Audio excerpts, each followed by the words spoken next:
Hello guys, सबैलाई स्वागत छ मेरो च्यानलमा। यदि मेरो च्यानलमा नयाँ हुनुहुन्छ भने लाइक शेयर गरिदिनु र च्यानललाई सब्स्क्राइब पनि गरिदिनु होला।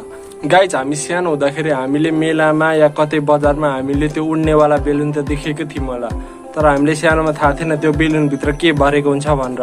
तर हामीले ठुलो हुँदै गएपछि पढेर हामीले थाहा पायौँ कि त्यो बेलुनभित्र हिलियम ग्यास भरेको हुन्छ। तर गाइज, हामीले हिलियम ग्यास घरमै बनाउन सकिँदैन। र गाइज, उड्ने ग्यास हावाभन्दा जुन हलुका हुन्छ त्यो भनेको हिलियम, मिथेन र हाइड्रोजन ग्यास हुन्छ। हिलियम र मिथेन त हामीले घरमा बनाउन सकिँदैन, तर हाइड्रोजन ग्यास हामीले घरमै बनाउन सकिन्छ, त्यो पनि घरमै प्रयोग हुने सामानको प्रयोग गरेर। र आजको भिडियोमा म हजुरहरूलाई घरमै प्रयोग हुने सामान प्रयोग गरेर हाइड्रोजन ग्यास बनाएर देखाउन गइरहेको छु। त्यसैले भिडियोलाई अन्तिमसम्म हेरेर साथ दिनु होला। ल त भिडियो सिधै सुरु गरौँ, लेट्स गो। तो गाइज, हामीलाई हाइड्रोजन ग्यास बनाउनको लागि सिम्पली चाहिने भनेको हेर्न सक्नुहुन्छ कास्टिक सोडा, जुन सोडियम हाइड्रोक्साइड हुन्छ। र त्यसपछि हामीले सिम्पली हेर्न सक्नुहुन्छ यस्तो एल्युमिनियम फोइल चाहिन्छ। हेर्न सक्नुहुन्छ हजुरहरूले एल्युमिनियम फोइल। तर हजुरले एल्युमिनियम फोइलको सट्टामा हामीले यस्तो प्रयोग गर्ने मेडिसिनको ऱ्यापर पनि प्रयोग गर्न सक्नुहुन्छ। हेर्न सक्नुहुन्छ यसमा पनि एल्युमिनियम नै हुन्छ। हेर्न सक्नुहुन्छ हजुरहरूले, यो पनि एल्युमिनियम नै हो, यो पनि एल्युमिनियम नै हो, तर बेटर चाहिँ यो हुन्छ, त्यसैले यो प्रयोग गर्नु होला। र त्यसपछि हामीलाई अर्को चाहिने भनेको बेलुन हुन्छ। हेर्न सक्नुहुन्छ हजुरहरूले, मैले बेलुन पनि लिएको छु। हेर्न सक्नुहुन्छ बेलुन चाहिन्छ त्यसपछि। र त्यसपछि अर्को मेन भनेको हामीलाई यस्तो बोतल चाहिन्छ। हेर्न सक्नुहुन्छ हजुरहरूले, यस्तो बोतल हजुरहरूले जस्तो बोतल पनि प्रयोग गर्दा हुन्छ, तर हामीले प्लास्टिकको बोतल प्रयोग गर्दाखेरि एक्जोथर्मिक रियाक्सन जुनले धेरै नै हट प्रड्युस गर्ने भएकोले त्यो हाम्रो बोतल नै पिघ्लिन सक्छ। त्यसैले हामीले यस्तो बोतल प्रयोग गर्नुपर्ने हुन्छ। हेर्न सक्नुहुन्छ। र त्यसै गरी हामीलाई पानी चाहिन्छ। हेर्न सक्नुहुन्छ यो सिम्पली पानी हो। हेर्न सक्नुहुन्छ। ल त अब हामी हाइड्रोजन ग्यास बनाउन सुरु गरौँ। तर हामीले रुमभित्र बनाउँदाखेरि डेन्जर हुन्छ, त्यसैले हामीले आउटसाइड एरियामा गएर बनाउनेछौँ। Okay, let's go. सबसे सुरुमा त सेफ्टी फर्स्ट गाइज।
Ready?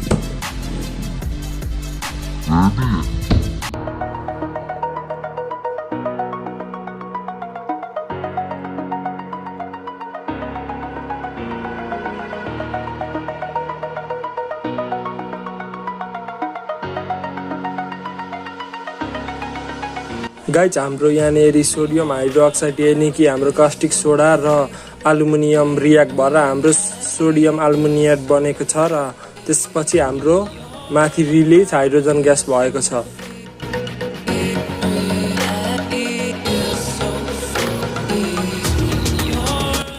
तो गाइज हजुरहरूले कास्टिक सोडा कुनै पनि हार्डवेयर पसलमा किन्न सक्नुहुन्छ।